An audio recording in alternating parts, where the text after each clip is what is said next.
High বন্ধুরা, আপনারা সবাই কেমন আছেন? আশা করি আপনারা সবাই ভালো আছেন। আলহামদুলিল্লাহ আমি ভালো আছি। আমি আজকে আপনাদের মাঝে নতুন একটা ভিডিও নিয়ে উপস্থিত হলাম। ভিডিওটি হলো ফেসবুক মেমোরিজ। আসলে ফেসবুক মেমোরিজটা কি হয়তো অনেকে জানে, আবার অনেকে জানে না।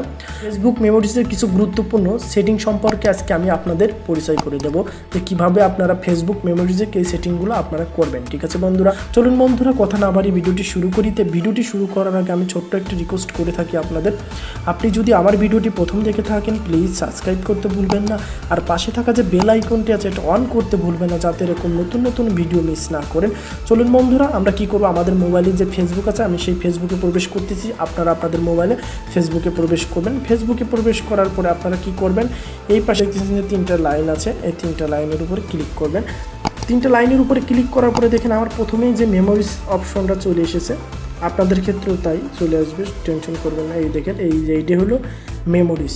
আপনারা কি করবেন, এই মেমোরিজের উপরে ক্লিক করবেন। মেমোরিজের উপরে ক্লিক করার পরে দেখেন মেমোরিজ জিনিসটা কি, এই দেখেন মেমোরিজ বলতে কী বোঝো হয়তো অনেকে জানেন। এই দেখেন আমি এই ছবিটা 1 বছর আগে পোস্ট করছি, সেটা কিন্তু একটা আপনার মেমোরিজের মধ্যে রয়ে গেছে।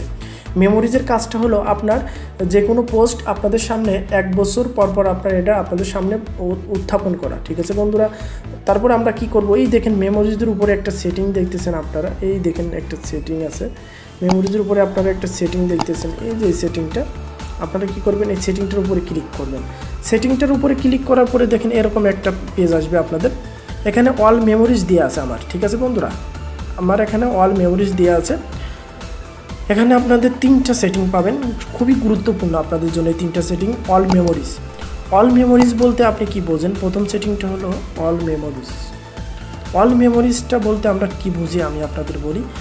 আপনার 1 বছর পর পর যে ছবি অথবা ভিডিওগুলো আপনার ফেসবুকে অটোমেটিকই যদি আপনি অল মেমোরিজ টিক মার্ক করে রাখেন, তাহলে অটোমেটিকই আপনার ফেসবুকে 1 বছর পর পর আপনার ছবিগুলো অথবা ভিডিওগুলো শো করবে, অথবা আপনাকে স্মরণ করাই দেবে। এক কথা যে আপনাকে এটা স্মরণ করে দেওয়া, যে আপনি 1 বছর আগে কী করেছেন সেটাকে আপনাকে স্মরণ করে দেওয়াকে অল মেমোরিজ বলে। এটা অল মেমোরিজ করে রাখতে পারেন।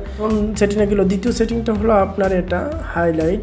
আপনি যদি হাইলাইট করে রাখেন তাহলে আপনার যে পোস্টগুলো আছে, আপনার সেই পোস্টগুলো আপনাদের ফেসবুক পেজে 1 বছর পর পরে সেটা শো করবে না। ঠিক আছে বন্ধুরা, তৃতীয় নাম্বার সেটিংটা হলো নান জিনিসটা কি, আপনি যদি নান করে রাখেন তাহলে আপনার ফেসবুক মেমোরিজে আপনার ফেসবুক মেমোরিতে কোনো ছবি অথবা ভিডিও আপনার 1 বছর পর পর আপনার কাছে উত্থাপন অথবা আপনার কাছে আসবে না, রান করে রাখেন। ঠিক আছে বন্ধুরা, আপনি যদি রান করে রাখেন, যে আপনি যেমন অল মেমোরিজ করে রাখলে আপনি 1 বছর পর পর সেই ছবিটা আপনি দেখতে পাইতেছেন, কিন্তু আপনি যদি নান করে রাখেন আপনি সেটা দেখতে পারবেন না। ঠিক আছে বন্ধুরা, তারপর আপনি কি করবেন, নিচে যে একটা মেমোরিজ আছে হাইড মেমোরিজ, এখানে যে হাইড মেমোরিজ নামে যে অপশনটা আছে, আপনি হাইড মেমোরিজের নিচে দিয়ে পিপল আর ডাটা, তার মানে আপনি কি করবেন, পিপলের উপরে এইটাতে পিপলের উপরে আপনি কি করবেন, পিপলের উপরে ক্লিক করবেন।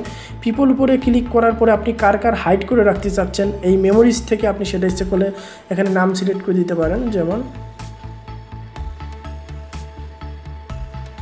যেমন আপনার ফ্রেন্ড যদি কেউ রুবেল থাকে তাহলে আপনি এখানে সার্চ করবেন। সার্চ করার পর ইচ্ছা করলে আপনি এখান থেকে তার নাম হাইড করে, এবং তার আপনার যে মেমোরিজগুলো থাকবে সে ইচ্ছা করলে দেখতে পারবেন, আপনি তার এখান থেকে ইচ্ছা করলে হাইড করে রাখতে পারবেন। ঠিক আছে বন্ধুরা, আপনাদের দেখানোর জন্য আমি এখানে সার্চ করে দেখালাম আপনার এটা। তারপরে আপনারা এখানে ডেট, এই এখানে আপনি কত তারিখ থেকে কত তারিখ পর্যন্ত অল মেমোরিজ যে ছবি অথবা ভিডিও আছে আপনি দেখতে চান, আপনি ইচ্ছা করলে এখানে সেটা সিলেক্ট করে দিয়ে এখানে সেভ করে দিতে পারবেন। ঠিক আছে বন্ধুরা, এই ছিল হলো আপনার অল মেমোরিজের কাজ। ঠিক আছে বন্ধুরা, আশা করি আপনারা বুঝতে পারছেন। আর এই ভিডিওতে যদি আপনাদের কোনো বুঝতে অসুবিধা হয় তাহলে অবশ্যই আপনারা কমেন্টসের মাধ্যমে আমাকে জানাবেন। আর ভিডিওটা যদি আপনাদের অবশ্যই ভালো লেগে থাকে অবশ্যই একটা লাইক দিতে ভুলবেন না, আর বন্ধুদের মাঝে শেয়ার করতে ভুলবেন না। আর আপনি যদি এখনও সাবস্ক্রাইব না করে থাকেন প্লিজ সাবস্ক্রাইব করতে ভুলবেন না। আবার আপনাদের সাথে দেখা হবে নতুন কোনো ভিডিও নিয়ে। সে পর্যন্ত আপনারা সবাই ভালো থাকবেন, সুস্থ থাকবেন। আসসালামু আলাইকুম।